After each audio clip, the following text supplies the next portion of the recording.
Hey everyone, welcome to the Diet Doc Life Mastery Podcast. I'm Joe Klemczewski with Dr. Kori Propst, and we are going to stay in that track that we've been grooving in for so long, Kori, which is binge eating.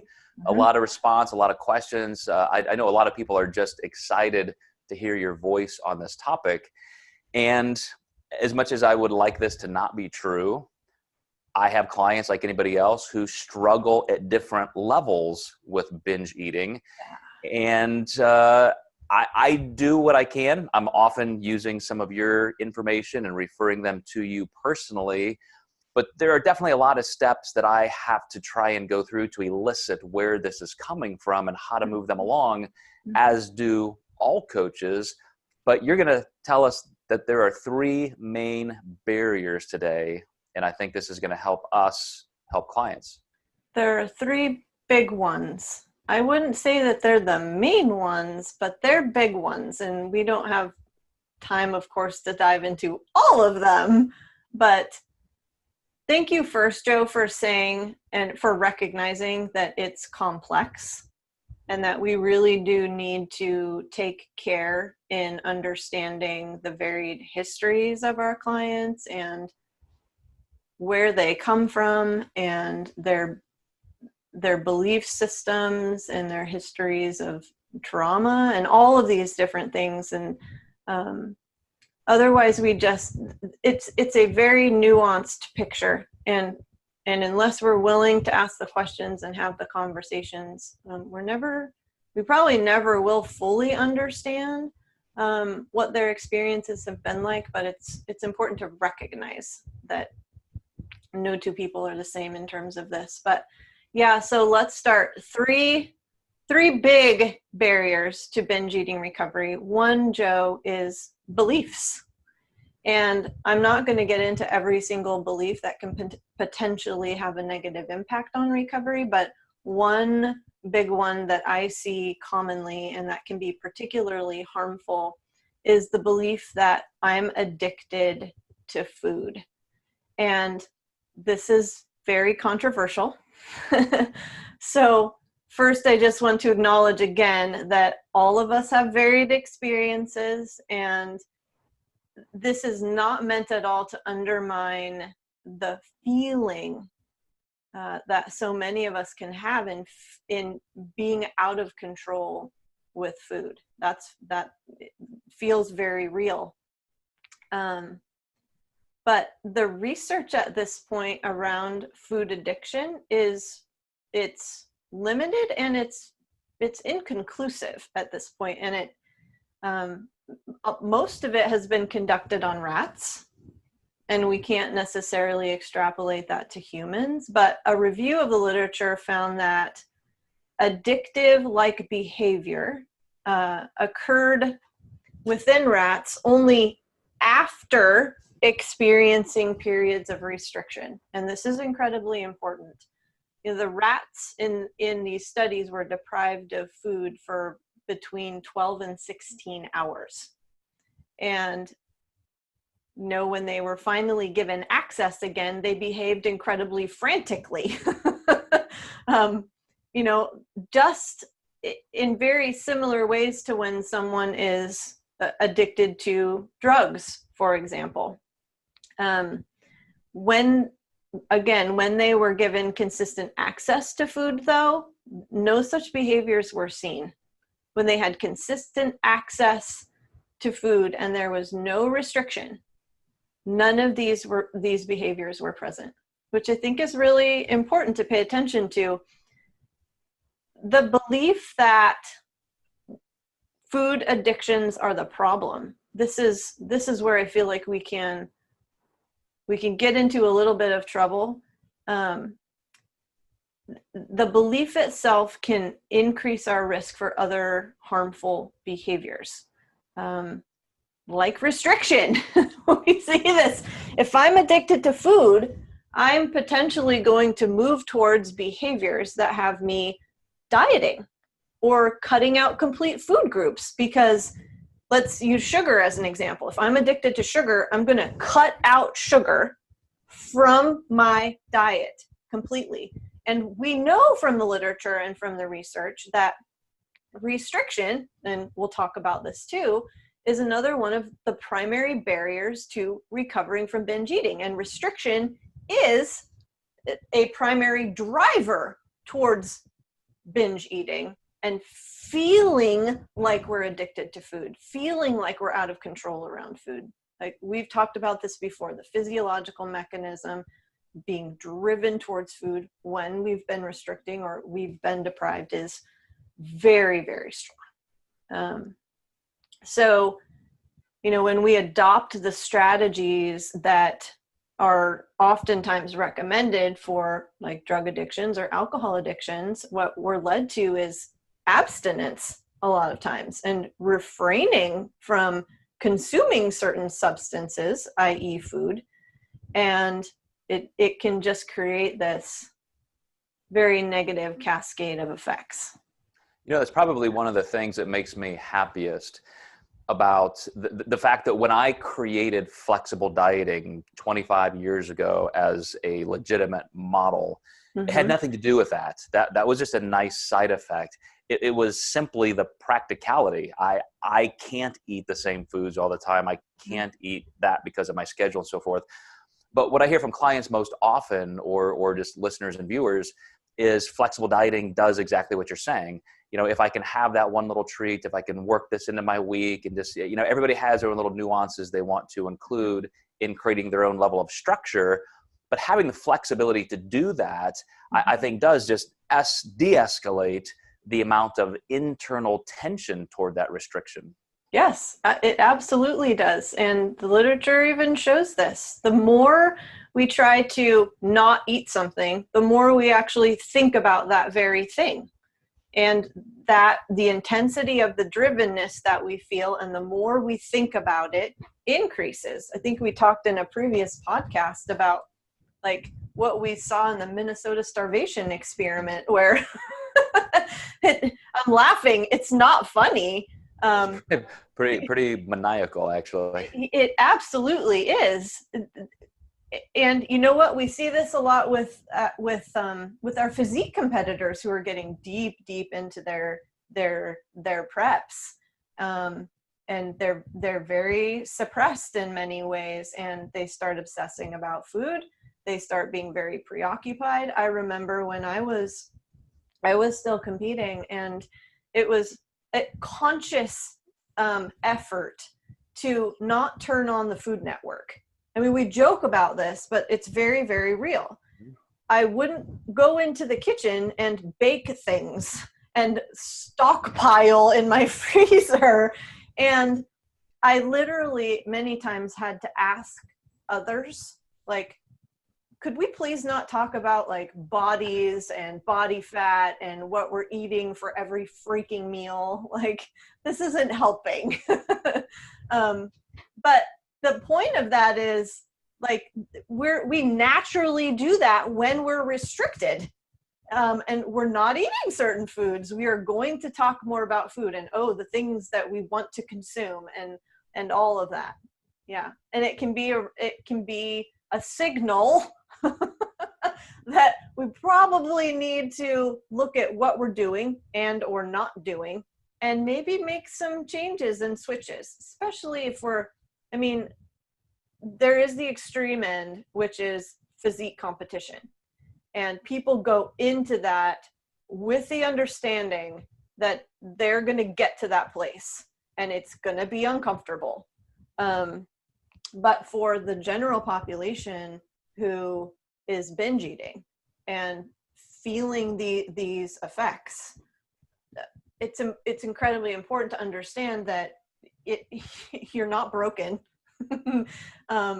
And to be able to kind of let go of the shame and oftentimes the disempowerment that comes from saying, I'm addicted to food. Like if you look at the 12-step program or you go to Overeaters Anonymous, for example, it very much, they're asking you to acknowledge that you don't have any power. And go ahead. I was going to say, I mean, recentering my focus on the point you're making, which is belief. It reminds me of the whole, if what you just said, if you name an emotion, you you start reducing his power and so forth because you understand it. For people to change that language, and this is a question for you, Kori, if you were working with a client and they have that mindset that I have an eating disorder, or I'm a binge eater, or I have an addiction to food, how do you start helping them reframe that to say, no, every meal is a decision, and you can practice better habits, and you can improve your physiological response with consistency and all of this, but all of that's going to flow from changing your mindset about that and renaming that. And, how do you do that with a client? Well, I think if we can have the conversation with the client, they're willing to engage in that conversation and to become very curious about it instead of dogmatic, like, no, this is how it is. And instead, let's look at your day. Let's just take a look at day to day, what's occurring in your life and what are your experiences. The thing that, and not just like, what are your behaviors and what are the actions you're taking, but like you said, Joe, what's going on up here? Because very, very commonly there's a lot of shame-based thinking. It's very, very, that internal critic is freaking loud, and it's screaming at them, and it's shaming them, and it's telling them that they can't do this, and what the hell is wrong with you? Why did you ever think that you could get this right? And that's part of, this is another barrier, we see very, very low levels of self-compassion.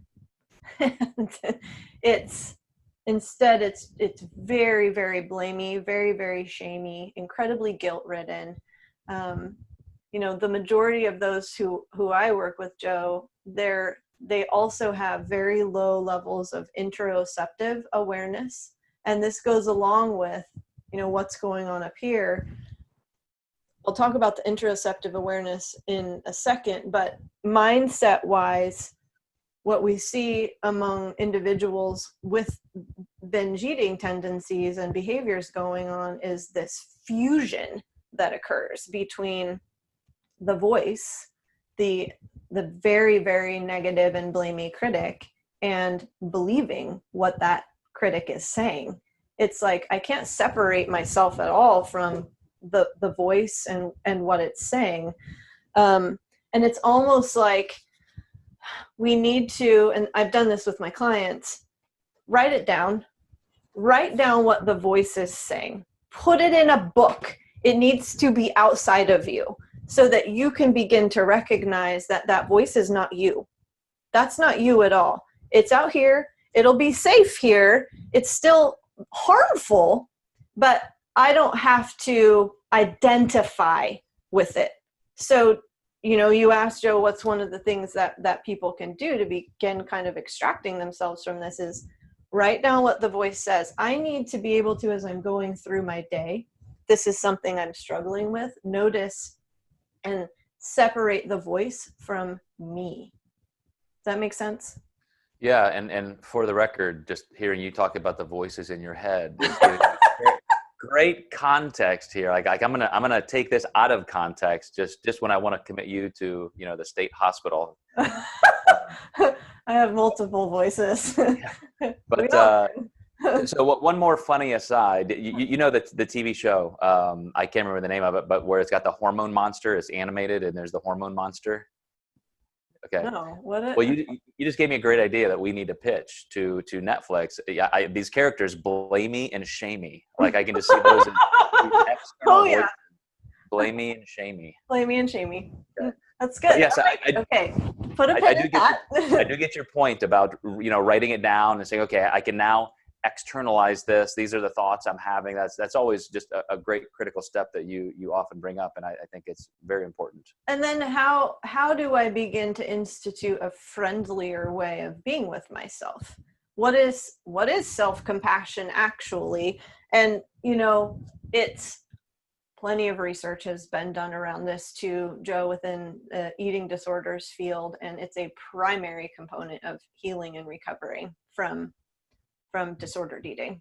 Self-compassion, what is it? Well, it's kindness, it's a sense of common humanity, knowing that I'm not alone in this, and it's mindfulness. And so learning those 3 skills and how to implement them in our lives is crucial.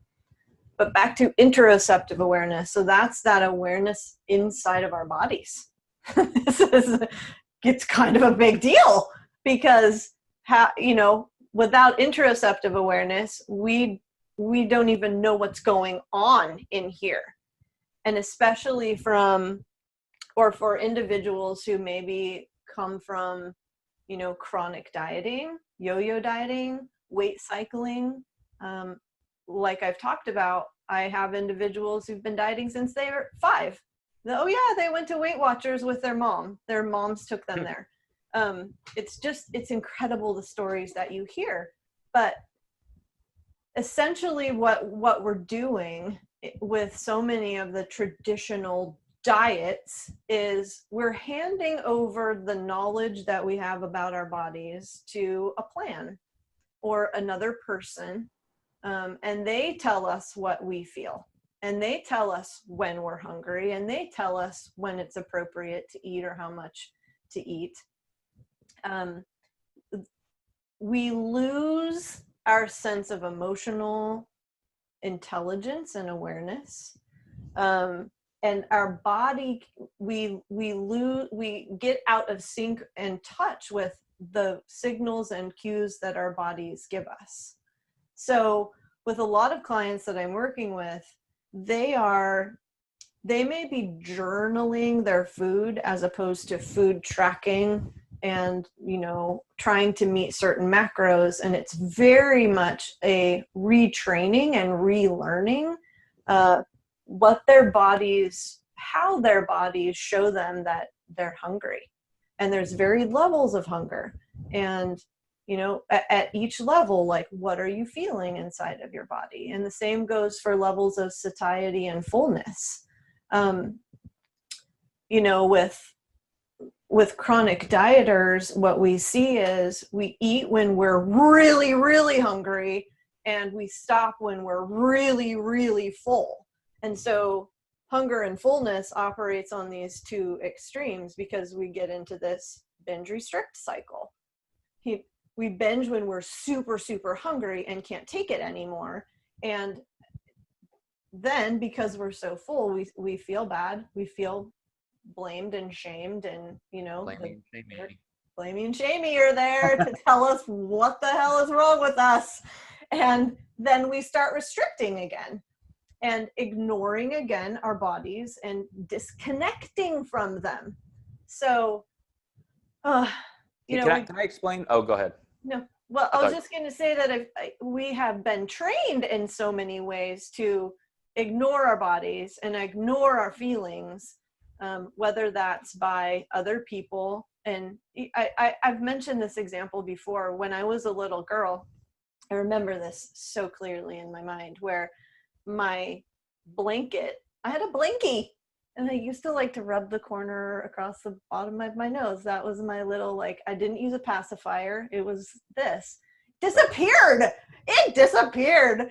And I was very upset, and I was crying, and I ran into the living room and jumped into my grandpa's arms, and he looked at me and he's like, "You're a really good actress." Like I was faking it. And the message I got from that was like, you shouldn't be crying. This is fake. This isn't real. And that's just it's an example of how we are asked to and told to disconnect from what we feel is real inside of us. And those sorts of messages can really impact our relationship too, that we have with food and our bodies. And this is one place that I think research maybe 100 years from now will be a lot more conclusive. Mm-hmm. But for our audience, I want to explain, because I think this is really important to understand it. If you can picture this and you know what's happening physiologically, mm-hmm. you'll get it more. You won't think, oh, it's just the universe or a feeling or an emotion. Mm-hmm. When you use the word interoception, I want people to realize that's ENTERO, just like an enterologist. So you're talking about your organs.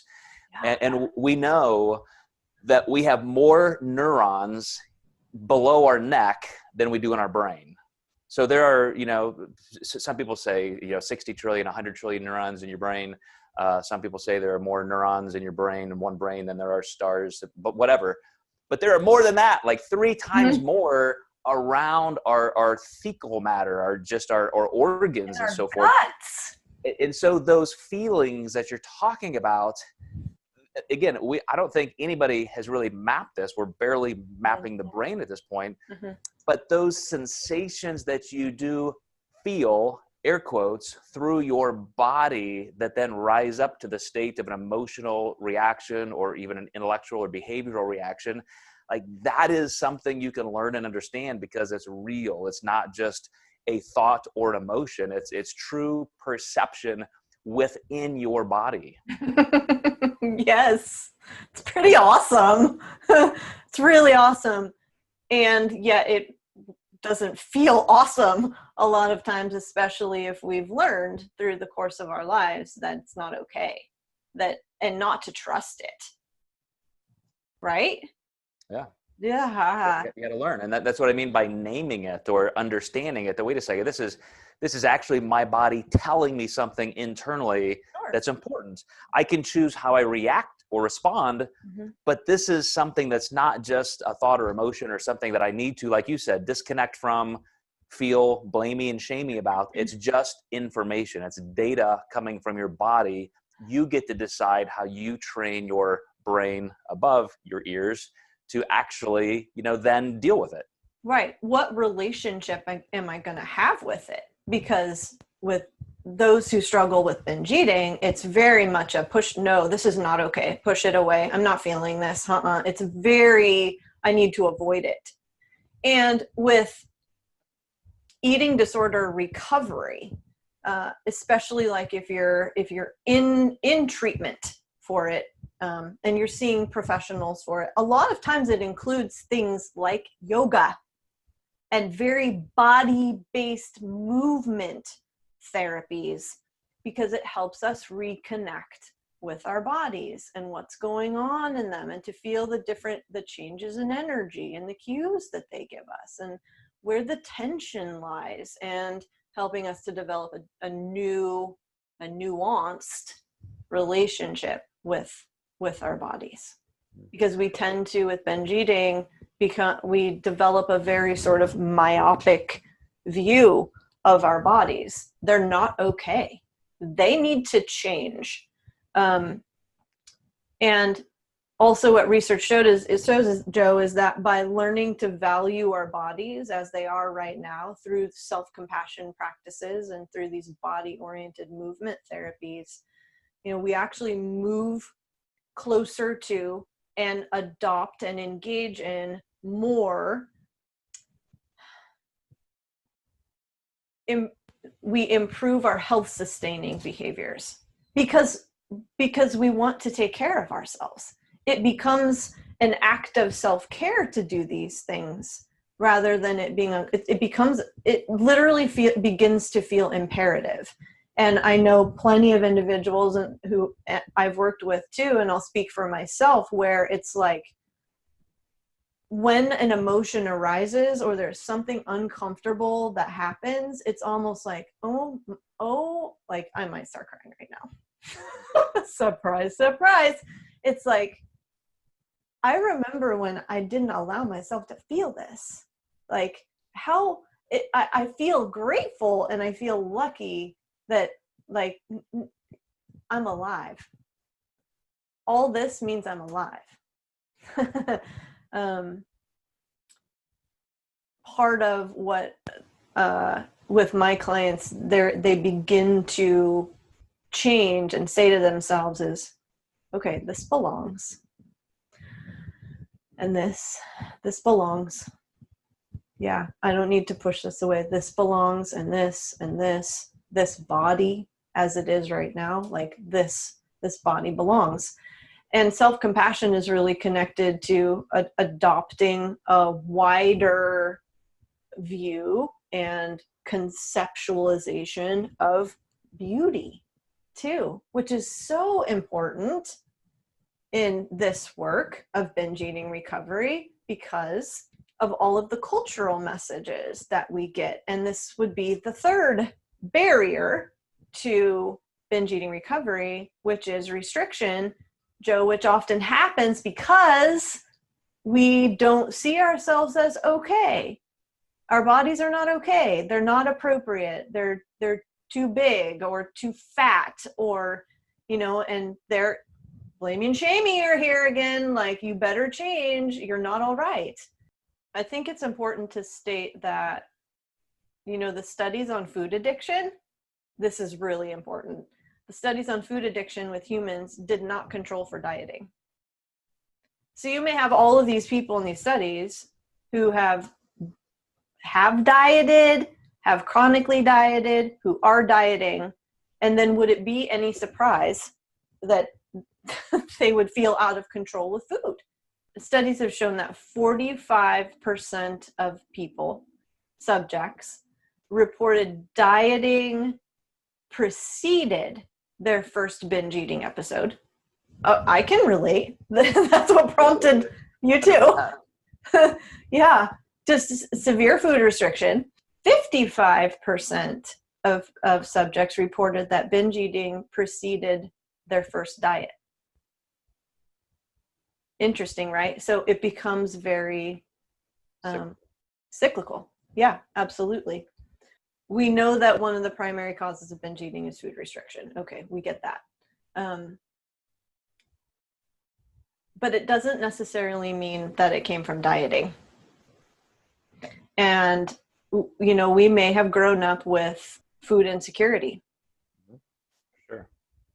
Not knowing when or if we would eat again. And in situations like that, when food does become available, it is perfectly normal and very natural for us to eat a lot. The brain and the mind and the body, don't know the difference between a diet or famine. It's all the same. It's a threat. So circumstances like that, Joe, they have very real physical and emotional and psychological consequences. Weight stigma, weight-related discrimination and bullying is a predictive factor for binge eating. So that can be a continued significant barrier to binge eating recovery. Someone who is constantly being discriminated against and being bullied in regards to their weight, but race too. All the different sorts of discrimination can prevent binge eating recovery. And as mentioned before, the culture really glorifies thin. And what comes from the belief that I need to be different and thinner and smaller and or more muscular and leaner, whatever, change my body is the shame. And that shame itself can push us into restriction and dieting. If my voice or authority means anything to any of our viewers or listeners, I just want to be extremely clear that there are people like me who I'm just so exceptionally overwhelmed in a positive way with people who are truly comfortable with themselves, whether they're thin, heavy, off season, pre-contest. Like when I see somebody who doesn't necessarily have what Hollywood would call the perfect physique, and yet they're okay taking their shirt off at the swimming pool or walking around in short shorts with their legs aren't how they want them to be. But I see that comfort level that they just don't give a fuck. That is so attractive to me. Like I feel so good inside to know that they're not holding themselves to those unrealistic, unreasonable standards. And I don't know. I mean, I'm kind of a sapiosexual person anyway. I'm much more attracted to people for their character and their intellect and all of that. But I don't know. I'm biased, obviously, because I've had decades in this arena to temper my perspective. But I don't know, man. When I see people who are so superficially always worried about how do I look? Does this look okay? What do my arms look like? What is this? I guess are you kidding me? Like, grow the fuck up. This life is too short. It's so real, though. I know. And that's what makes me have such an emotional reaction to it. Cause I want people to be happy and comfortable. And I want them to know that there are people like me that they consider an authority figure that would much rather have you feel that level of comfort within yourself. And that's what makes me happy. Perfection. I'll say it this way, Kori, this just broke my heart one time. Somebody I know whose, wife, had a baby and all that stuff. And then, baby's born.